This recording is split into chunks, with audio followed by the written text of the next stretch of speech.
খুলনা এক আসনে সম্মিলিত জাতীয় জোট প্রার্থী সুনীল শুভ রয়ের নির্বাচনী ইশতেহার ঘোষণা। আপনারা দেখছেন খুলনা প্রতিনিধি পাঠানো ভিডিও তথ্যচিত্র। বিস্তারিত। আসন্ন ত্রয়োদশ জাতীয় সংসদ নির্বাচনে খুলনা এক আসনে সম্মিলিত জাতীয় জোট মনোনীত প্রার্থী সুনীল শুভ রায় মোমবাতি প্রতীক তার নির্বাচনী ইশতেহার ঘোষণা করেছেন। মঙ্গলবার ২০ জানুয়ারি ২০২৬ খুলনায় আয়োজিত এক সাংবাদিক সম্মেলনে তিনি এই ইশতেহার তুলে ধরেন। সাংবাদিক সম্মেলনে সুনীল শুভ রায় বলেন, তিনি পেশাগত জীবনে একজন সাংবাদিক এবং রাজনৈতিক কর্মী হিসেবে পরিচিত হলেও সাংবাদিক পরিচয়কেই সবচেয়ে বেশি গুরুত্ব দেন। সেই হিসেবে তিনি সাংবাদিকদের একজন সহকর্মী এবং গণমাধ্যমের সার্বিক সহযোগিতা কামনা করেন। তিনি জানান, এর আগে ১০ম ও একাদশ জাতীয় সংসদ নির্বাচনে জাতীয় পার্টির প্রার্থী হিসেবে খুলনা এক আসনে প্রতিদ্বন্দ্বিতা করেছিলেন। তবে দ্বাদশ জাতীয় সংসদ নির্বাচনে অংশগ্রহণ প্রশ্নে দলীয় শীর্ষ নেতৃত্বের একক সিদ্ধান্তের বিরোধিতা করায় তাকে দল থেকে অব্যাহতি দেয়া হয়। পরবর্তীতে জাতীয় পার্টি পুনর্গঠনের উদ্যোগ নিলেও তৎকালীন নির্বাচন কমিশনের স্বীকৃতি না পাওয়ায় তা কার্যকর হয়নি। দীর্ঘ সময় রাজনীতি থেকে নিষ্ক্রিয় থাকার পর এলাকাবাসী, সমর্থক ও শুভানুধ্যায়ীদের অনুরোধে তিনি পুনরায় নির্বাচনে অংশ নেয়ার সিদ্ধান্ত নেন।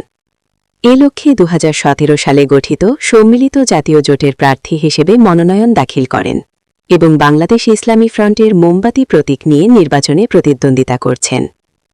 ইশতেহারে তিনি খুলনার দাকোপ ও বটিয়াঘাটা এলাকার দীর্ঘদিনের সমস্যা ও সম্ভাবনার কথা তুলে ধরে ৮ দফা অঙ্গীকার ঘোষণা করেন। ইশতেহারের উল্লেখযোগ্য অঙ্গীকারগুলো হল: ৭১-এর মুক্তিযুদ্ধের চেতনা, অসাম্প্রদায়িকতা ও ধর্মীয় মূল্যবোধের ভিত্তিতে সকল ধর্ম বর্ণের মানুষের মধ্যে সৌহার্দ্য ও সম্প্রীতি নিশ্চিত করা, দাকোপ ও বটিয়াঘাটার জনগণের নিরাপত্তা ও মৌলিক অধিকার সুরক্ষা, সন্ত্রাস, চাঁদাবাজি, ভূমিদস্যুতা ও মাদকমুক্ত এলাকা গঠন, প্রশাসনের সহযোগিতায় চুরি, ডাকাতি ও ছিনতাই প্রতিরোধ। এছাড়া পর্যটন শিল্পের বিকাশের মাধ্যমে বিনিয়োগ আকৃষ্ট করে কর্মসংস্থান সৃষ্টি, পানখালী ও পোদ্দারগঞ্জ ঘাটে সেতু নির্মাণ সহ যোগাযোগ ব্যবস্থার উন্নয়ন, নদী ভাঙন রোধ ও খাল নদী খনন, বনায়ন এবং ভূমিহীনদের জন্য গুচ্ছগ্রাম প্রকল্প বাস্তবায়নের প্রতিশ্রুতি দেন তিনি। একই সঙ্গে নতুন সড়ক নির্মাণ ও বিদ্যমান সড়কের সংস্কারের কথাও ইশতেহারে উল্লেখ করা হয়। সুনীল শুভ রায় বলেন, দীর্ঘ ২৫ বছর ধরে এই অঞ্চলের মানুষের সঙ্গে রাজনীতি করেছি। জনগণের প্রত্যাশা পূরণ এবং এলাকার সম্ভাবনাকে কাজে লাগাতেই আমার এই কর্মপরিকল্পনা। সাংবাদিক সম্মেলনে বিভিন্ন গণমাধ্যমের সাংবাদিকরা উপস্থিত ছিলেন। হ্যাঁ, সর্বাধিক গুরুত্ব আরোপ করা হবে। ৬. যোগাযোগ ব্যবস্থার উন্নয়ন করবে, পানখালী ও পোদ্দারগঞ্জ ঘাটে সেতু নির্মাণ সহ জনগণের প্রত্যাশা অনুসারে প্রয়োজনীয় গুরুত্বপূর্ণ স্থানে ব্রিজ কালভার্ট নির্মাণের সর্বাত্মক চেষ্টা করা হবে। ৭. নদী ভাঙন রোধ করার স্থায়ী কার্যকরী ব্যবস্থা গ্রহণ করা হবে। ভরাট নদী বা খাল খনন করা সহ খননকৃত নদী ও খালের দুপাশে বনায়নের ব্যবস্থা করা হবে।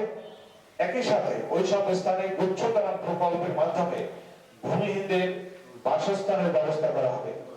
খননকৃত নদী বা খালের পানি কৃষিকাজে সেচ ব্যবস্থার মাধ্যমে ব্যবহারের সুযোগ সৃষ্টি করা হবে। ৮. প্রয়োজন অনুসারে নতুন রাস্তা নির্মাণ ও পাকাকরণ করা হবে এবং বিদ্যমান সড়কের সংস্কার ও পুনর্নির্মাণ নিশ্চিত করা হবে। ৯. যেসব এলাকায় সুপেয় পানীয় জলের অভাব রয়েছে সেসব জায়গায় প্রকল্পের মাধ্যমে প্লান্ট নির্মাণ করে প্লান্ট থেকে পাইপের মাধ্যমে বিশুদ্ধ পানি সরবরাহের ব্যবস্থা করা হবে। আমি এই প্রসঙ্গে এইটার ব্যাপারে একটু আমি বলে রাখি, এই প্ল্যানটা করার জন্য আমি 18 সালে যখন নির্বাচনে আমি অংশগ্রহণ করছি, তার আগে আমি জায়গার কাছে আমি প্রস্তাবটা রেখেছিলাম এবং তারা সম্মত হয়েছিল। বলছে যে আপনি প্ল্যান্ট দেন, এই প্ল্যান্টের মাধ্যমে অন্ততপক্ষে যে সকল দাকপের অত্যন্ত অঞ্চলে খাবার পানি এবং ব্যবহারযোগ্য পানির যেখানে অভাব আছে সেখানে আমরা এই প্ল্যান্টের মাধ্যমে আমরা এটা করতে পারবো। তো সেই সময় সুযোগ হয় নাই। এমন প্রকল্পগুলো কিভাবে করা হবে সেই পরিকল্পনাগুলো আমার করা আছে, আর সেই জন্য এবারে আমার অঙ্গীকার মধ্যে এই বিষয়টি আমি যুক্ত করেছি। 10, শিক্ষা ও চিকিৎসা ব্যবস্থার উন্নয়নে কার্যকরী ব্যবস্থা গ্রহণ করা হবে। এই 2 উপজেলাতে একাধিক মাধ্যমিক স্কুল, মাদ্রাসা ও মহাবিদ্যালয় সরকারিকরণের উদ্যোগ নেওয়া হবে। চিকিৎসা ব্যবস্থার উন্নয়নে উপজেলার হাসপাতালগুলোতে প্রয়োজনীয় সংখ্যক চিকিৎসা নিয়োগ, পর্যাপ্ত ওষুধ সরবরাহ এবং প্রতি ইউনিয়নে স্বাস্থ্য সেবা কেন্দ্র স্থাপনের ব্যবস্থা করা হবে। 11, দাগক ও গটিয়াঘাটা উপজেলায় জনগণের সেবাদানকারী সকল অফিস দুর্নীতিমুক্ত করা হবে। জনগণ যাতে স্বাচ্ছন্দ্যে তাদের নাগরিক সেবা গ্রহণ করতে পারে তার ব্যবস্থা গ্রহণ করা হবে। এবং সর্বশেষ 12, এটি আমার আরেকটা অন্যতম অঙ্গীকার, সেটা হচ্ছে প্রতি বছর কমপক্ষে একবার এলাকা ভিত্তিক কিংবা উপজেলা ভিত্তিক জনগণের সরাসরি অংশগ্রহণে জনতার মুখোমুখি জনপ্রতিনিধি শীর্ষ সমাবেশ আয়োজনের মাধ্যমে জনপ্রতিনিধিদের জবাবদিহিতার আয়োজন থাকবে।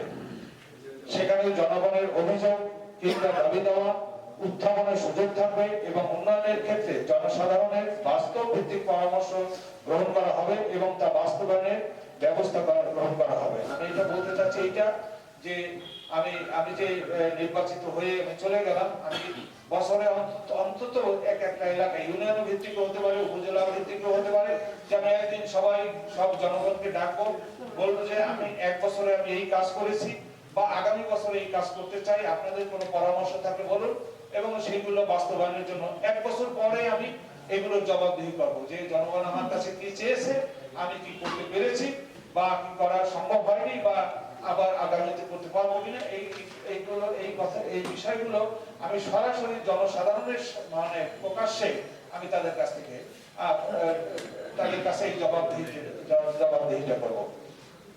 তারপরে এইটা মানে এই যে আপনাদের একজন সংসদ সদস্য জনপ্রতিনিধি নির্বাচিত হওয়ার পর তাকে আর পাওয়া যায় না, এই জাতীয় অভিযোগ আমার ক্ষেত্রে এটা হবে না। এছাড়াও আমি বিজয়ী হলে আরো একটি বিষয় আমি আপনাদের এখানে অঙ্গীকার করে যেতে চাই যে এখানে আমাদের যে কজন প্রার্থী আছে প্রত্যেকেরই কিন্তু উন্নয়ন করা এবং সেবামূলক কাজ করার এবং জনসাধারণের সেবা করার তাদের অঙ্গীকার আছে, সবগুলোই নিশ্চয়ই থাকবে এবং তা অবশ্যই জনকল্যাণের জন্য হবে।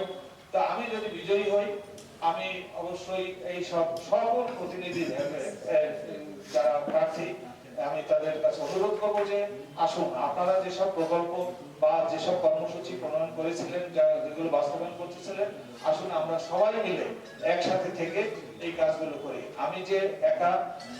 আমি একা নির্বাচিত হয়েছি বলে আমি যা বলেছি সেটাই হবে তা না, আপনারা যেটা বলেছেন সেটাও যেহেতু জনকল্যাণমূলক হলে চলুন সবাই আমরা মিলে আমরা এগুলো বাস্তবায়ন করি এবং আমি যে কাজটা করতে চাচ্ছি সেই কাজগুলোতে আপনারা সহযোগিতা করেন। তো সম্মানিত